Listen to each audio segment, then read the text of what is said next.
Hola, un saludo. En este vídeo lo que vamos a ver es el concepto de interpolación, concretamente de interpolación polinómica.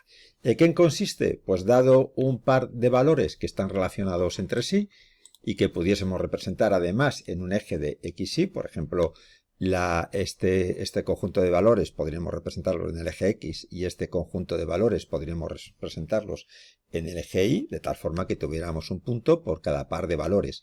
Por ejemplo, aquí tendríamos este punto, el menos 3, 0, 1, otro punto, y así sucesivamente. Bueno, pues la interpolación es encontrar una función que aproxime o que pase por todos estos puntos y nos pueda servir pues para expresar la relación que tienen esas dos variables o esos dos conjuntos de valores. En este caso vamos a hacer una interpolación polinómica y la razón de utilizar polinomios es por su sencillez. Es bastante sencillo trabajar con este tipo de funciones. ¿Qué podemos hacer una vez que obtenemos el polinomio interpolador o la función interpoladora? Pues por ejemplo podríamos calcular un valor del cual no se haya tomado medida. Imaginaros que aquí está el valor menos 2.5, no sabemos qué valor sería el correspondiente en f o en el eje y, como queréis llamarlo, y bueno, pues si sabemos esa función interpoladora, pues sí que podríamos calcular ese valor. Y también otra de las cosas que solemos hacer es dibujar el polinomio en un intervalo concreto, pues en este caso sería entre menos 4 y 4, para observar el comportamiento de los datos. Con un solo polinomio, es decir, si vamos a hacer la interpolación con un único polinomio para todo este soporte o este conjunto de puntos, pues nos va a ser bastante sencillo, pero nos va a dar problemas sobre todo con los extremos de este conjunto de valores. Y esos problemas van a ser que hay una oscilación grande, o dicho de otra forma, que los valores que vamos a obtener con el polinomio interpolador van a ser muy diferentes, mientras que los valores del centro sí que es verdad que van a coincidir bastante. Para solucionar esos problemas también se puede hacer otra interpolación con polinomios, pero que se llama por tramos. Y eso lo que básicamente es, en lugar de usar un solo polinomio para todo el soporte, pues podemos hacer, por ejemplo, un polinomio por cada 3 puntos del soporte. Bueno, pues ya vemos que a partir de unos soportes y el valor asociado, o valores que podemos representar en el eje x e y, pues obtendríamos una función que nos permitiría bien dibujar ese comportamiento de los datos, bien obtener un valor, pero recordar que sin haber tomado medidas de todos esos valores, solo en los puntos que aparecían en el vector S. Es verdad que en casi todos los problemas nos van a dar una función, la función que va a relacionar estos valores, el soporte y los valores asociados. Esto pues es una anomalía en el mundo real, porque si conocemos la función que relaciona estos dos conjuntos de valores, no necesitamos interpolar, ya tenemos la función. Ya podríamos calcular cualquier valor que no hayamos tomado medida y evidentemente podríamos dibujar la función.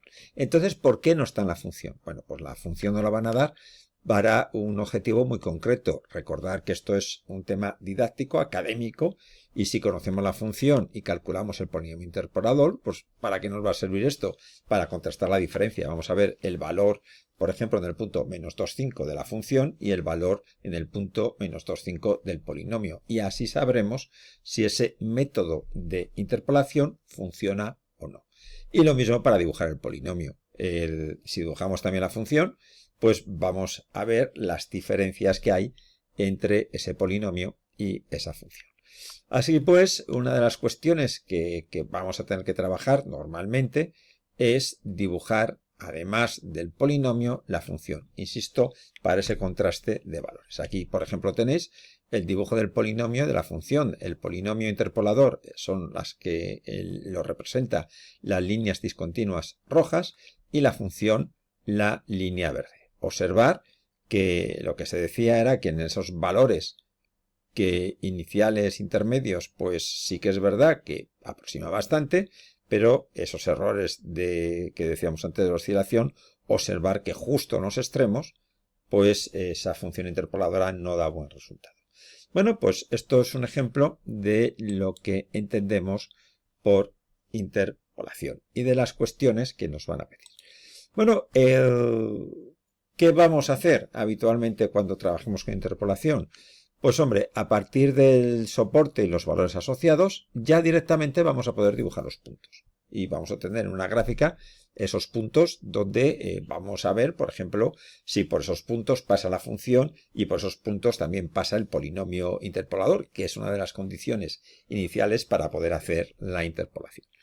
También nos van a pedir dibujar la función. Conociendo la función, con solo conocer la función, nos basta para poder dibujarla. Es decir, que como veis, va a haber cosas que no hace falta calcular la interpolación para ya obtener unos resultados, que en este caso sería dibujar los puntos y dibujar la función. ¿Qué vamos a hacer para calcular el valor medio no medido, el valor no medido o dibujar un polinomio? Bueno, pues lo que vamos a hacer es cada método de interpolación, vamos a utilizar subprogramas. Cada método de interpolación lo vamos a poner en un subprograma distinto. De esta forma, ¿qué tendremos? Pues tendríamos como una especie de Lego, donde aquí cambiaríamos una pieza en función del método. Cuando pongamos la pieza concreta, pues por ejemplo una interpolación por resolución de sistemas de ecuaciones, ¿qué tendremos? Que lo que nos genera este subprograma, pues va a ser suficiente datos, ¿para qué? Para poder calcular el valor de un punto concreto o poder dibujar el polinomio. Haciéndolo de esta forma, pues vamos a comprender fácilmente qué es la interpolación y vamos a saber manejarla desde el punto de vista de programación sin ningún problema.